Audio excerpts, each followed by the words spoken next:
Recruiting rankings equal championships. Mark Rogers TV, the voice of college football, breaking down the game we all love each and every day. Best discussion, debate, and analysis. That's our aim. That's our goal. That's our mission.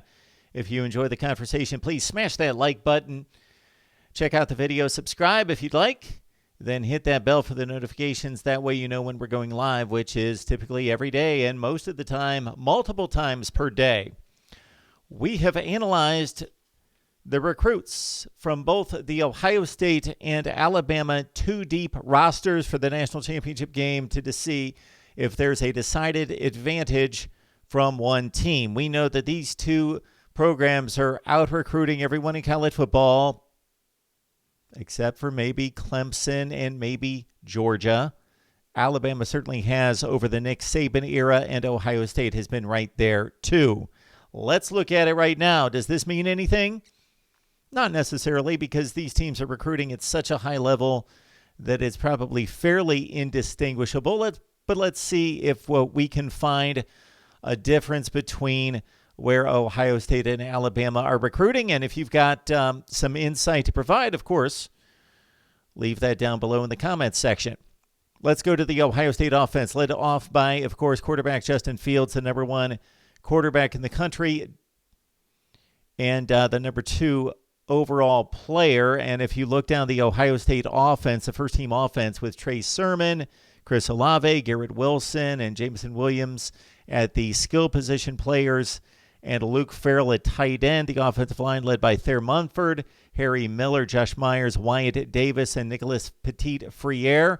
We see that three of those players were ranked number one at their positions coming out of high school, and three might as well have been at number one. They were at number two, so six of the first-team offense for Ohio State were either ranked first or second at their positions coming out of high school, 7 in the top 10, 7 in the top 100, regardless of position. So that next ranking that you see to the right is the overall ranking, regardless of position. The first one's the position rank, and Ohio State had 10 in the top 300, again, a 7 in the top 100. Those are two of the standard barometers by Rivals, 247 Sports, and ESPN. As we look at the twos, the two deep, we looked at 13 players on the second team and also a couple players on the third team that get playing time. And here are some of the notables. Julian Fleming, a huge recruit as a five-star coming out of high school, the number one player at his position. Also, Paris Johnson at tackle was the number one rated player at his position. Jeremy Ruckert was the second rated tight end the year that he came out of high school.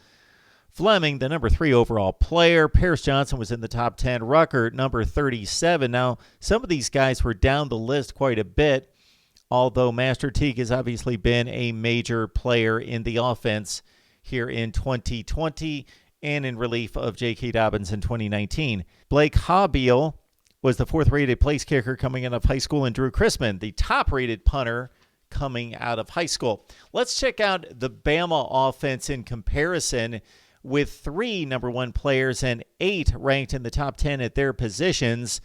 But noticeably different than Justin Fields' rankings would be Mac Jones at just the 18th rated quarterback in the country coming out of high school, and he barely made it in the top 400 players ranked. Najee Harris, on the other hand, was a prized recruit at the number 1 running back position and 2nd rated player overall, as Bama has totaled 5 top 100 players in the first-team offensive list and 9 in the top 300. Again, you've got some highlighted players, of course, Devontae Smith, the Heisman Trophy winner here in 2020, the 9th-rated wide receiver coming out of high school. Jalen Waddle was 5th-rated, and the number 1 tackle in the year that Alex Leatherwood was signed out of high school was Alex Leatherwood. Evan Neal was also a top-rated prospect at his position at tackle.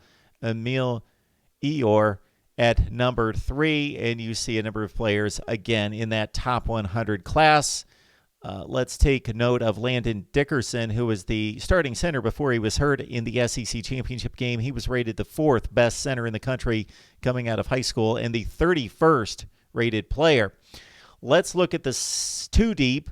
on the second team, as Bryce Young was, of course, a top recruit as a 5-star number 1 rated quarterback, number 2 player in the nation. Brian Robinson, 8th rated at his position. Tommy Brown, also Xavier Williams, Chase McClellan, and Melvin Billingsley, highly rated at their positions as well. Will Reichard was the number 1 rated place kicker coming out of high school in 2019. Okay, the Ohio State defense, you've got 6 players rated in the top 10 at their position, 6 in the top 100. Those would be the same players.